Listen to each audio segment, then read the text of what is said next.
Hello everyone, welcome back. I'm Lumarui. New characters for Epic 7. First, I'm going to show the ultimates, and then I'm going to talk about them. Let's not waste any time and just get right into it.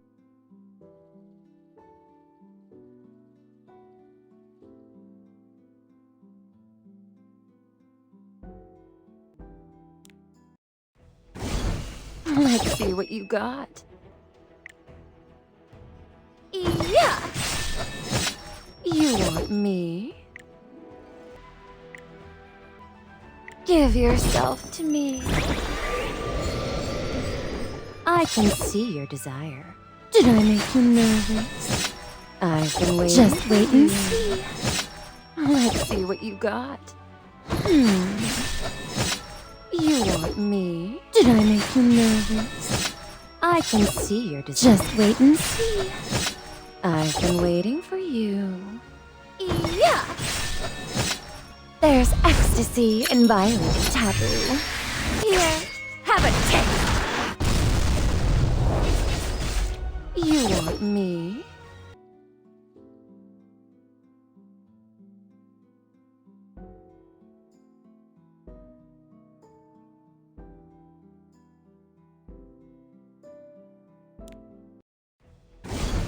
Now here's a good specimen.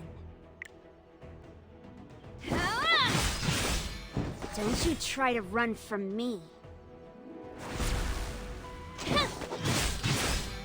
I own you. There's no use. Whine more. Tick tock, tick tock. Suck it up. Aren't you used to despair? I own you.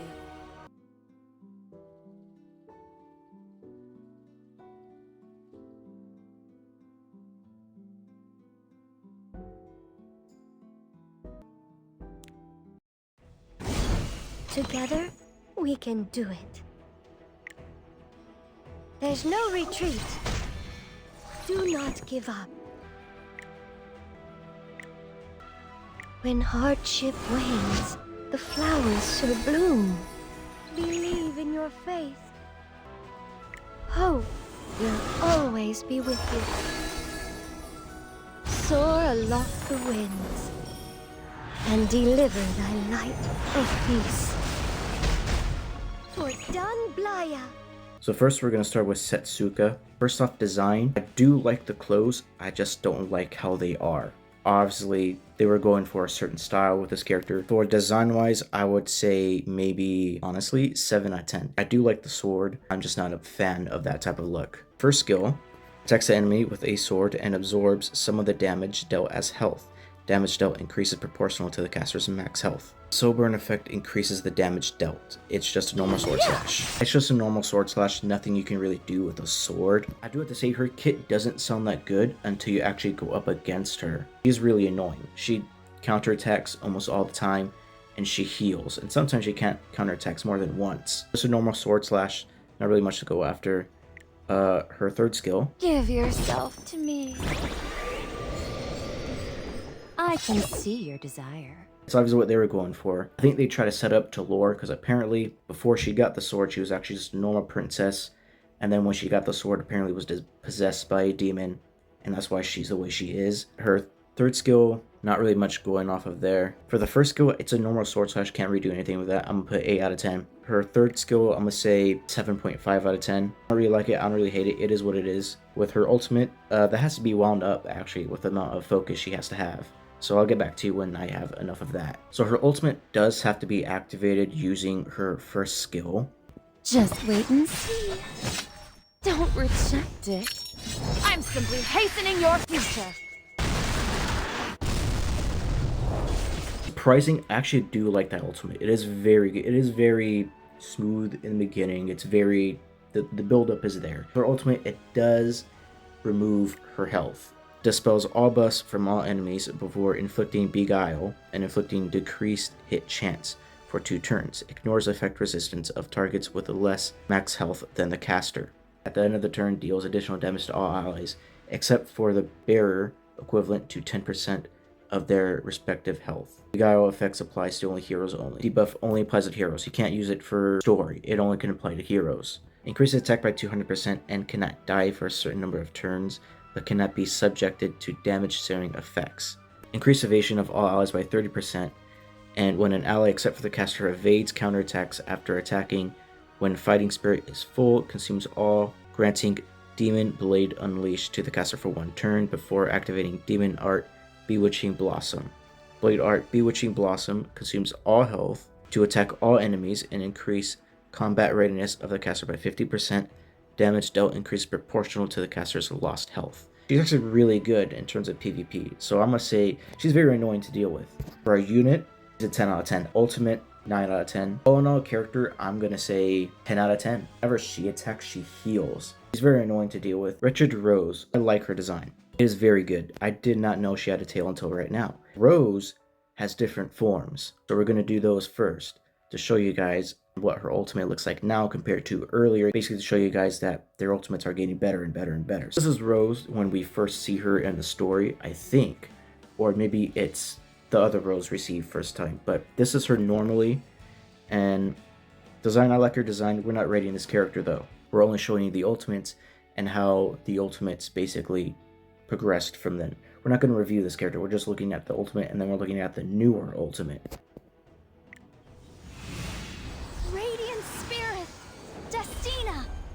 This is the next Rose. I like this design much more than the normal Rose, but like I said, we're not rating the designs. In Noyus's name.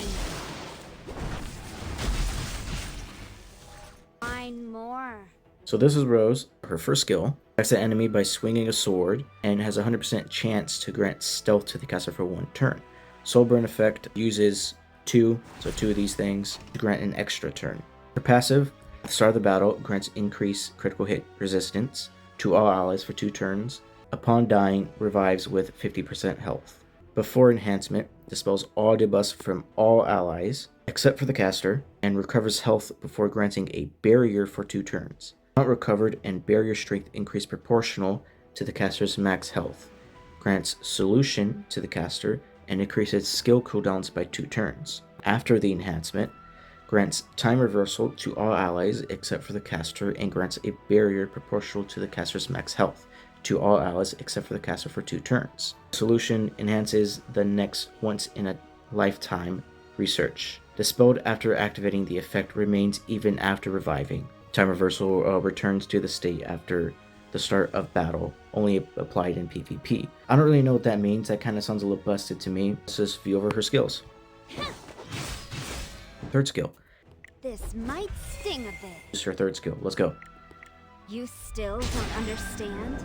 There's no future where I lose.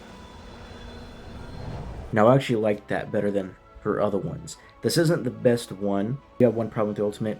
So she does that hand thing, and then it cuts to her just standing there. I don't know why I did that. For me, it's a little bit awkward. Her first skill, it's a normal sword slash, can't do much with it. 7 out of 10. With the third skill, I really do nothing for that. 7.5 out of 10. Very, very fluid. I did like the colors to it. Like I said, it's a bit awkward because she's just standing there. A lot of attention to the face. The Epic 7 does not like to shy away from showing the face. And their expressions, 8.5 out of 10. Very good animation. Very different from a lot of the animations, actually. Let's go to right here design, because we forgot to do that. I do like the color mixing with the white and purple. You don't really see a lot of that. I did not notice she had long hair. I don't understand why people buy clothes that have holes in them, because you're buying for a product that's damaged. Honestly, 10 out of 10 design. The unit itself, I'm going to say it's 7 or 6.5, because I didn't literally see no one even talk about her. Design, I don't like it or hate it. I'm neutral to it. It's a normal design for an elf. Kind of boring, to be quite honest with you. I'm neutral to it. I'm gonna say 7.5. First one, attacks 2 enemies with a burst 75% chance to dispel 1 buff. Soul Burn effect increases a chance to 100% and ignores effect resistance. Her second skill, of an ally's extra turn, gains 2 focus and increases combat readiness of the caster by 30%.